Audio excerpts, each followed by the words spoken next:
আজকে আমরা সবাই মিলে চলে যাচ্ছি সবজি খেতে। আপনাদের সাথে আমি প্রতিদিন যেই সবজির ভিডিওগুলো শেয়ার করি, সেই সবজিগুলো কিন্তু এই ক্ষেত থেকে আনা হয়। সূর্য কিন্তু বেশ ভালো কিরণ দিচ্ছে। তো আমরা চলে আসলাম সবজি খেতে। হাই এভরিওয়ান, আসসালামু আলাইকুম। আশা করি সবাই ভালো আছেন। আমি আলহামদুলিল্লাহ ভালো আছি। তো এইখানে যেই চারাগুলা দেখতে পাচ্ছেন, এগুলা হচ্ছে কৃষি বীজের চারা। আর এই পাশে যেই গাছগুলা আছে, এগুলো হচ্ছে মূলা শাক। আর এখানে কিন্তু কিছু টমেটো গাছও আছে। ভাইরা কিন্তু অলরেডি ক্ষেতে কাজ করছে। আমরাও কিন্তু দেখতে আসলাম ক্ষেতটা। তো এখানে আছে ডাঁটা শাক। আর এই পাশে আছে গোল আলুর চারা। এইগুলা সবগুলো গোল আলুর চারা। আর এগুলা হচ্ছে ফুলকপির চারা। আর এই পাশে আছে ফুলকপির কিছু চারা, মিষ্টি লাউয়ের কিছু চারা, তারপরে এখানে আছে পালং শাক, লাল শাক, আবার কিছু কলা গাছও আছে। তো সবাই মিলে কিন্তু আবার এখানে ধনিয়া পাতা তুলছে। এগুলো হচ্ছে ধনিয়া পাতা গাছ। এগুলো হচ্ছে মিষ্টি আলুর চারা।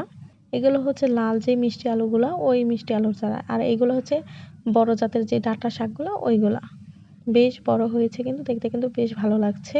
আর এইটা হচ্ছে লাল শাকের বীজ এখানে ফেলানো হয়েছে। লাল শাক অলরেডি তোলা হয়ে গেছে, তো আবার লাল শাকের বীজ এখানে ফেলানো হয়েছে। আর এইটা হচ্ছে আমাদের লাউ গাছ। ক্ষেতের একপাশে কিন্তু লাউ গাছের টাল আছে।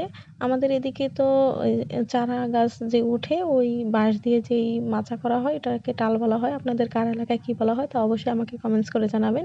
এটা হচ্ছে সিম গাছ। আর আমাদের লাউ গাছে কিন্তু অলরেডি লাউ ধরা শুরু হয়েছে।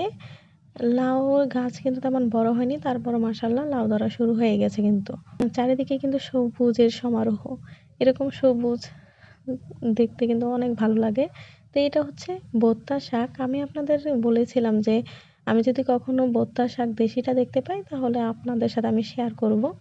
এইটাই সেই দেশি জাতের বোত্তা শাক। আর সবাই যেহেতু ধনিয়া পাতা তুলছে, তো আমিও ট্রাই করছি সবার সাথে ধনিয়া পাতা তোলার জন্য। ভাই কিন্তু প্রতিদিন একা একাই কাজ করে।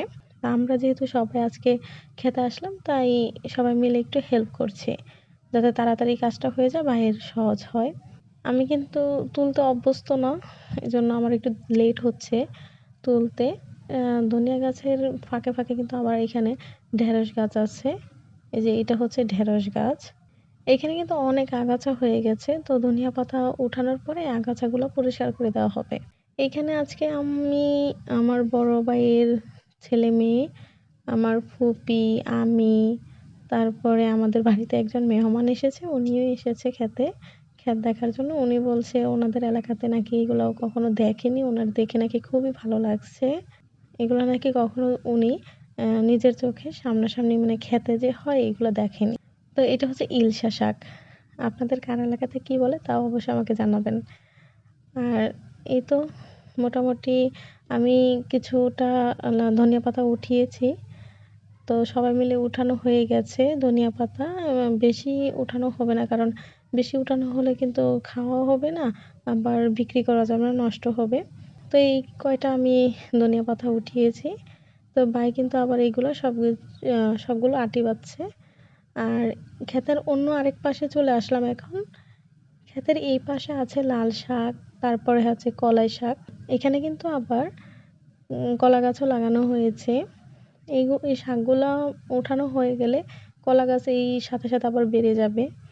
তো ভাই কিন্তু কিছুটা কলাই শাক উঠিয়েছে। তো আমরা সবাই মিলে ভাইকে কিছুটা কলাই শাক উঠিয়ে দিচ্ছি। তো এই কয়টা আমি কলাই শাক উঠিয়েছি, আমি আর পারছি না। তো এটা হচ্ছে মিষ্টি আলুর চারার গাছের ফাঁকে ফাঁকে আবার মূলা শাক করা হয়েছে।